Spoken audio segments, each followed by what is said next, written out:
Começa agora o Revista TST, o programa do Tribunal Superior do Trabalho com os principais fatos da semana. E nesta edição você confere. Sindicato terá de pagar honorários advocatícios sucumbenciais em dissídio coletivo. Candidata com surdez unilateral vai ser empossada em vaga para pessoa com deficiência. Valor do seguro de vida pode ser abatido da indenização paga à família de empregado vítima de acidente de trabalho.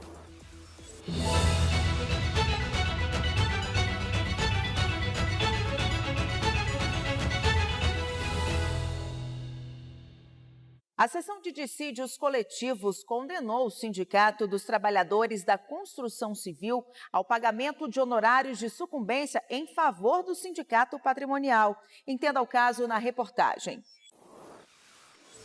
O dissídio coletivo foi ajuizado contra o Sindicato da Indústria da Construção Civil de João Pessoa, na Paraíba. A entidade representante dos trabalhadores alegou que, mesmo após diversas audiências de conciliação, o acordo não ocorreu. Isso porque o Sindicato das Empresas se recusou a validar a cláusula relativa à obrigatoriedade de assistência sindical no momento da homologação. O Tribunal Regional do Trabalho da 13ª Região, na Paraíba, acolheu o preliminar de ausência de comum acordo e extinguiu o processo sem examinar o mérito. Para o regional, como não houve condenação, não há honorários sucumbenciais a serem pagos. O TRT registrou também que não houve pedido de pagamento de honorários por parte do sindicato patronal e, portanto, não emitiu pronunciamento sobre o tema. Mas no Tribunal Superior do Trabalho, o entendimento foi outro. A relatora na sessão de dissídios coletivos, ministra Dora Maria da Costa, observou que o TST pacificou o entendimento de que os honorários são devidos, o que afasta a exigência de pedido expresso no recurso. A decisão teve como base o artigo 791-A da CLT, que diz: ao advogado, ainda que atue em causa própria, serão devidos honorários de sucumbência fixados entre o mínimo de 5% e o máximo de 15% sobre o valor que resultar da liquidação da sentença do proveito econômico obtido ou sobre o valor atualizado da causa. Dessa forma, por maioria de votos, o Sindicato dos Trabalhadores foi condenado a pagar os honorários sucumbenciais em favor do sindicato patronal. O Tribunal Regional do Trabalho da 2ª Região em São Paulo terá de dar posse à candidata com surdez unilateral em vaga para pessoa com deficiência. O caso foi julgado em sessão do órgão especial. A candidata foi aprovada em primeiro lugar entre as pessoas com deficiência para o cargo de analista judiciário do TRT da 2ª Região na capital paulista. Mas, apesar da surdez unilateral, a perícia médica afastou o enquadramento dela na cota. Ela apresentou então um mandado de segurança, que foi negado pelo TRT. O fundamento do regional foi que a surdez dela não se enquadraria na política nacional para a integração de pessoa com deficiência, disposta em decreto de 1999. De acordo com o artigo 4º, inciso 2 do dispositivo, o enquadramento se daria apenas para pessoas com comprometimento auditivo bilateral. O caso chegou ao Tribunal Superior do Trabalho e o relator do processo no órgão especial, ministro Dezena da Silva, explicou que, embora o decreto de 1999 trate apenas da perda bilateral da audição, um decreto posterior, de 2009, incorporou ao ordenamento jurídico a Convenção Internacional de Nova York, que traz conceito mais abrangente sobre pessoa com deficiência. De acordo com o artigo 1, pessoas com deficiência são aquelas que têm impedimentos de longo prazo de natureza física, mental, intelectual ou sensorial, sendo que tais impedimentos, em interação com diversas barreiras, podem obstruir a participação plena e efetiva na sociedade, em igualdades de condições com as demais pessoas. Para o ministro, o decreto de 1999 não foi recepcionado pela ordem constitucional posterior, pois restringe o conceito de deficiência. Entendo, com todo respeito, que essa surdez unilateral está então, reconhecida ou está inserida no conceito aberto que foi entronizado em nosso sistema jurídico pela introdução da Convenção de Nova York, que, como disse e repito, é uma de status de norma de emenda constitucional. De acordo com o relator, a disfunção auditiva da candidata é inegável, situação suficiente para enquadrá-la no conceito de deficiência previsto na convenção inserida no ordenamento jurídico brasileiro. Por maioria, o órgão especial determinou que o TRT da 2ª Região dê posse à candidata em vaga destinada à pessoa com deficiência. E no próximo bloco, os julgamentos de destaque das turmas do TST.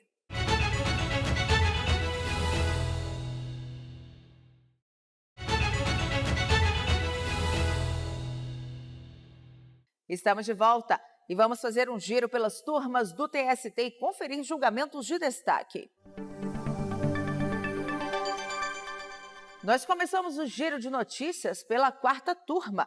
O seguro de vida recebido pela família de um mecânico morto em acidente de trabalho deverá ser descontado da indenização a ser paga aos familiares pela empresa. O mecânico trabalhava para a JVC Aerotax e faleceu em 2011 na queda de um helicóptero em Roraima. Em razão do acidente, a família recebeu R$ 227 mil de uma seguradora privada contratada pela empresa. A viúva e a filha do trabalhador também reivindicaram na Justiça do Trabalho indenização por danos materiais e morais. No processo, o TRT da 11ª Região, que compreende Amazonas e Roraima, declarou a responsabilidade civil da JVC pelo acidente e condenou a empresa ao pagamento de R$ 336 mil por dano material, além de reparação moral. O regional negou ainda o pedido da empregadora de que o valor do seguro privado recebido pela família fosse abatido da condenação. Segundo o TRT, as parcelas têm naturezas distintas. A indenização resultou do acidente por culpa do empregador e o seguro decorreu da morte do empregado durante o trabalho. A empresa recorreu. No Tribunal Superior do Trabalho, o relator do caso na 4ª turma, ministro Alexandre Ramos, explicou que o seguro de acidente do trabalho é uma obrigação a cargo da empresa, destinada à Seguridade Social, e não se confunde com o valor pago à família, que se tratou de seguro privado facultativo. Neste caso, o relator ressaltou que, de acordo com a jurisprudência do TST, o valor do seguro é deduzível da indenização por danos materiais, decorrentes de dolo ou culpa do empregador por causa do acidente de trabalho. Estou conhecendo do recurso de revista e dando-lhe provimento para determinar o abatimento nos valores a título de indenização por dano moral com aqueles recebidos a título de seguro de vida em grupo e julgando prejudicado o pedido de deferimento de tutela provisória de urgência, bem como a reiteração do respectivo pedido. Por unanimidade, a 4ª turma decidiu que o valor do seguro privado pode ser abatido da indenização destinada à família. Morte de um empregado por choque elétrico resulta em multa de R$ 100 mil à indústria Fox Plásticos da Amazônia de Manaus. A decisão é da 2ª turma. O empregado morreu eletrocutado ao operar uma máquina injetora de plásticos. O piso sob a injetora estava úmido devido a um vazamento do duto de refrigeração. O Ministério Público do Trabalho constatou a falta de manutenção preventiva das instalações elétricas e o descumprimento de normas de saúde e segurança no trabalho, como a falta de equipamentos de proteção individual. Por isso, ajuizou a ação na Justiça do Trabalho. No julgamento do caso, o Tribunal Regional do Trabalho da 11ª Região manteve a sentença que havia condenado a empresa ao pagamento de R$ 35 mil ao trabalhador. O TRT argumentou que era preciso levar em conta a capacidade econômica da empresa, que havia fechado em 2007 com pouco mais de R$ 500 mil de faturamento. E lembrou que o próprio MPT reconheceu em audiência que, após o acidente, a empresa tomou medidas que atenuam o caráter pedagógico da condenação. Após recurso do MPT, o caso chegou ao TST. A relatora do processo na 2ª turma, a ministra Maria Helena Malman, entendeu que, mesmo considerado o porte econômico da empresa, o valor de indenização mantido pelo TRT era desproporcional diante da gravidade dos fatos. Na avaliação da ministra, o valor de R$ 100 mil atenderia de forma mais razoável à finalidade da reparação. A decisão foi unânime. E E eu encerro o giro de notícias pela 8ª turma. A Camargo Corrêa foi condenada em R$200 mil por dano moral coletivo. A empreiteira não forneceu veículos adaptados em quantidade suficiente para atender empregados com deficiência. O Tribunal Regional do Trabalho da 14ª Região em Porto Velho havia mantido a sentença que condenava a Camargo Corrêa ao pagamento de R$3 milhões por danos morais coletivos. Cerca de 250 empregados com deficiência trabalharam para a empreiteira na construção de uma usina em Rondônia, mas a empresa fornecia apenas 2 veículos adaptados para realizar o transporte dos empregados. O TRT entendeu que a quantidade de veículos adaptados era insuficiente e que o problema afetou todos os empregados com deficiência física. Segundo o Tribunal Regional, a atitude da empreiteira violou o Estatuto da Pessoa com Deficiência. Em recurso ao Tribunal Superior do Trabalho, a construtora argumentou que já havia encerrado a obra de construção da usina, mas a relatora do caso na 8ª turma, ministra Dora Maria da Costa, reforçou que a pretensão veiculada na demanda não está vinculada estritamente à obra, de modo que o encerramento das atividades não acarreta a perda do objeto do processo. Em relação ao valor da condenação, a relatora considerou que, apesar da gravidade das infrações e do comportamento da empresa, o valor de R$3 milhões para a indenização foi excessivo e desproporcional às peculiaridades do caso. Desse modo, propôs a redução para R$200 mil em respeito aos princípios da razoabilidade e aos critérios que orientam a fixação de valores indenizatórios. A decisão foi unânime.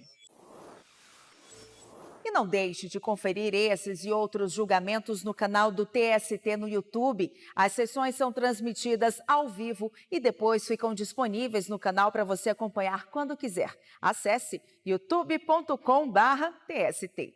E depois do intervalo, as notícias que marcaram a semana na Justiça do Trabalho.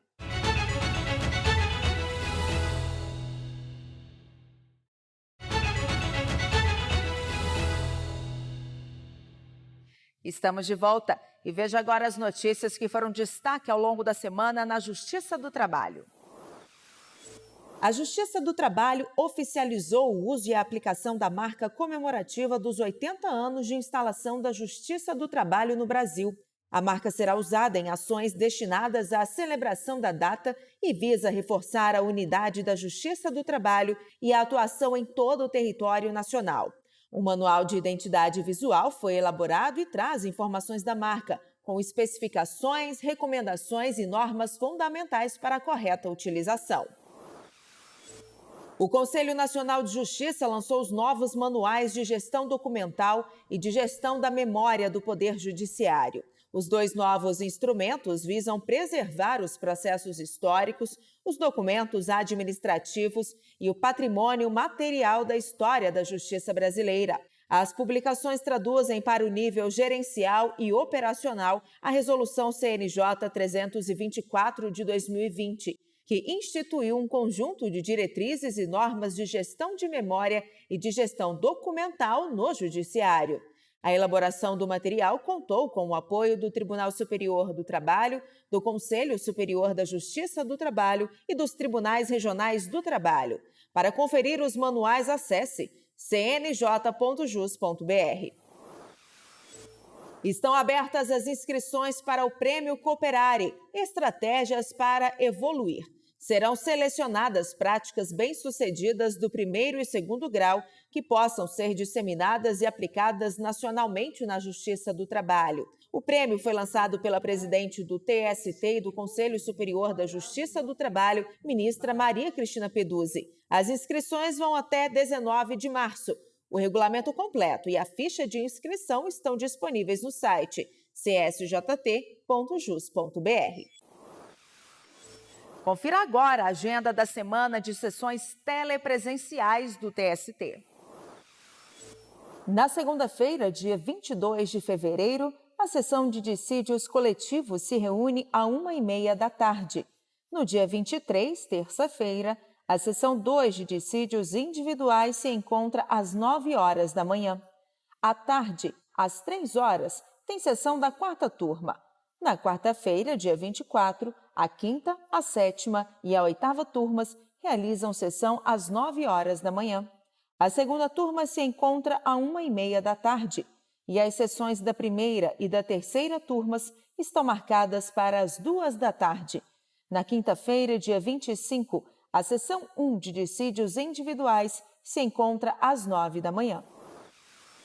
E o programa de hoje fica por aqui. Essas e outras notícias você também pode acompanhar pelo site e redes sociais do TST. Muito obrigada pela sua companhia. Até semana que vem e se cuida!